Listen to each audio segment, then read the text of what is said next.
So what is the battle that is taking place inside of you? And what do I mean when I ask, how are you feeding your inner wolf? We're gonna find out in this week's video, and make sure you stick around to the end because I'm gonna have a bonus for you. What's up, champions? My name is Jeff Roby, your personal life coach, giving you the tools, the strategies, and also the inspiration so that way you can reach the fullness of your potential. I hope you're doing well on this most beautiful week. And before we get started, if you like this video, hit the like button down below, hit the subscribe button, hit the bell notification. That way you get notified every time I drop a new video. So let's get into it.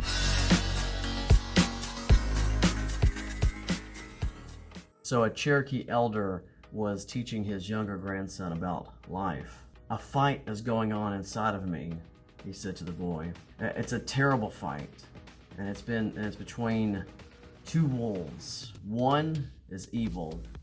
He is anger, envy, sorrow, regret, greed, arrogance, self-pity, guilt, resentment, inferiority, lies, false pride, superiority, self-doubt, and ego. And the other wolf, well, he is good. He is joyful, love, hope, serenity, humility, kindness, benevolence, empathy, generosity, truth, compassion, and faith." And this same fight is going on inside of you and inside every other person too. And the boy, well, he thought about it for a minute, sitting there pondering, letting the things toss back and forth inside of his mind. And then he asked his grandfather, "Well, which wolf will win?" And the elder simply replied this: "The one in which you feed." The wolf that wins is the one in which you feed. So champions, you and I have the same battle of control going on in us in each and every day. You are bombarded with challenges, dilemmas, situations that force you to choose either this path or that path. Like for example, say you get home from work, you're tired, you're exhausted, you're ready just to sit down on the couch, turn on the TV, maybe pop open a beer, grab a bag of chips, and just veg out on some Netflix, whatever the hottest show is going on nowadays. But you also know that your tail should be getting up, getting dressed, and heading to the gym. So in that situation, you have the choice either to feed the bad wolf and give in to that feeling of laziness, which can breed impatience, unhealthy habits, weight gain, anxiety, and depression. Or you could feed the good wolf and pour yourself into determination, health, fitness, which in the end produces an amazing result of discipline, patience, good-looking body, that beach body we're all trying to work out to get, confidence, self-control, and wellness. But it all goes back to your choice. So which wolf do you feed? And so thus I'm going to give you guys 3 tips on how you can start feeding your inner good wolf today. So that way you can begin experiencing more joy, more love, and more passion in your life. So here we go. So number 1, forgiveness. And now this can either be forgiving those who have wronged you, or this also could be forgiving of yourself for the things that maybe you've done. Now, I'm not at all suggesting that you should be a walking mat for anyone. That's not what I'm saying.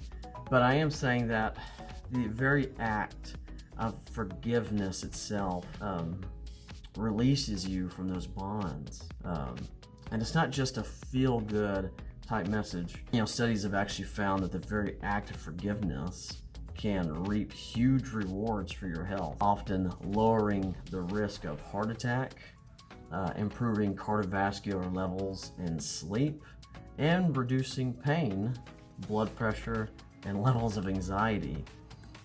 depression and stress. I mean, God bless. I mean, that's some pretty remarkable things just for giving somebody. Second tip coming at you, physical fitness. And I know, the dreaded G word. You know what I'm talking about, the gym, guys.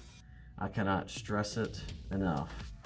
Just how much fitness actually plays a huge role in how you actually feel day in and day out. In fact, a journal from the University of Columbia found that in the presence of physical inactivity, not doing anything, actually elevates a high risk factor for cardiovascular disease and a widening variety of other chronic diseases, that's a fun word, including diabetes, cancer, obesity, hypertension, bone and joint diseases, and believe it or not, depression. It's crazy. It just goes back to what Tony Robbins says all the time. You know, our emotion is connected to our motion, so you got to get out there and move. So am I saying that you need to start running triathlons or Spartan races? Of course not. But it all goes back to baby steps. Baby steps, Bob. Maybe going to the gym and walking on a treadmill for 30 minutes is where you start, and that's great as long as you're moving, you're working, and you're making small incremental changes. Maybe lifting just a few weights here and there, and before you know it, you're doing just a little bit more, and then the next day a little bit more, and then the day after that a little bit more. Just as long as you keep going. And it actually goes back to what the proverb once said: dripping water hollows out stone, not through force, but through persistence. Dripping water hollows out stone, not through force, but through persistence. So those daily drips, guys. Those daily drips. And finally, my third tip for you guys: nutrition. I mean, what better way can you think of than to feed your inner good wolf, than to feed it with all the essential proper nutrition that it craves to be awesome? So I know we can get into a whole assortment of different philosophies of thought, diet fads and so on. As long as you seek to cook real meals with whole meats and whole vegetables, like actually putting your hands on actual vegetables and actual real meat that does not come out of a can or a box or a bag, I think you'll be on the right track. One strategy that you can stick to or try to stick to is that whenever you go into the grocery store, stick yourself to the outer perimeter of the grocery store. Try to avoid all the aisles in the middle. All that in the middle has all the sugar and sodium in all those boxes and bags and jars. That's all it is. So just stick yourself on the outer perimeter, get your meats, your vegetables, and your fruits, whole, and just cook a real food, and you'll be heading in the right direction. And just cut that sugar out of your diet as best as you can. I know it's a struggle. Those sugary drinks can be so darn good going down, but it just messes your body up. So try to cut that sugar and that sodium out of your diet. And you can always look at YouTube. There's a plethora of resources out there that can help you better on that journey. And just for me, I found that cooking my own meals and meal prepping, cutting the sugar out of my diet, cutting all that sodium out of my diet, I've lost over 60 pounds, and it's helped me out a lot. And I also feel a ton better and a lot more energy.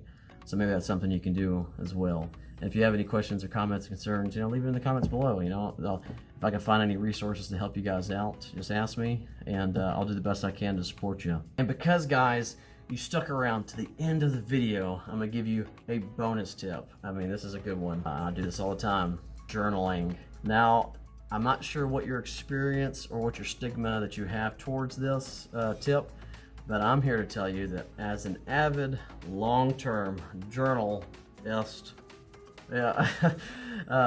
this is really a space where you can really fill out your emotions and let all that you are bear out onto the blank page.